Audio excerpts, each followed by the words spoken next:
Well, those around western New York and the Finger Lakes region who are temporarily blocked by a federal judge from receiving a recreational marijuana dispensary license are speaking out about the negative impact it may have on their local businesses. It's because of a lawsuit filed by an out-of-state cannabis company that argues New York's application process is unconstitutional. Alex Love spoke to applicants, and he joins us in the studio with more on the story. Alex.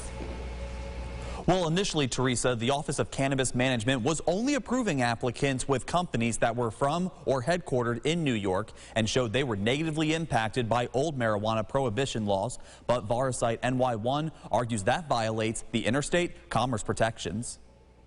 Those caught up in the middle of this include Jason and Brittany Tantalo, who own Flower City Hydroponics, a business which teaches medical users how to grow their cannabis that they started in New York, which they argue should be prioritized over out-of-state chains. It's unfortunate that, people are going to try to find a way to halt or stall or find their way in. I mean, New York's projected to be the largest cannabis economy, or one of the largest in the world.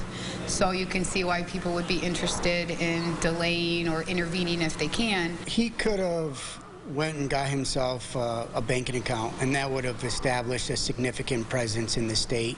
I believe this is just a way to stall, the process, because he's not from New York. Unsure how long this litigation will drag on, the Tantalos had to pause hiring new employees and clients to partner with. Their concern is the economic tolls this could take on the county. We're stalling, economic growth for Monroe County. Job creation, right? All the people that are looking for the jobs is now halted.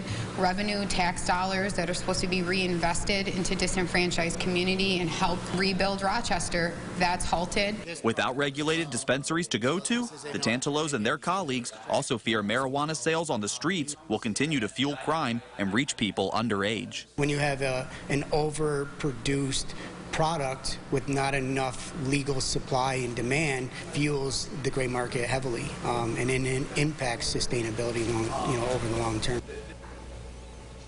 The legal team for WROC NY1 would not comment on pending litigation, nor would the Office of Cannabis Management, but they did tweet they're still committed to getting New York's cannabis supply chain operational, including those impacted by the state's old cannabis prohibition laws.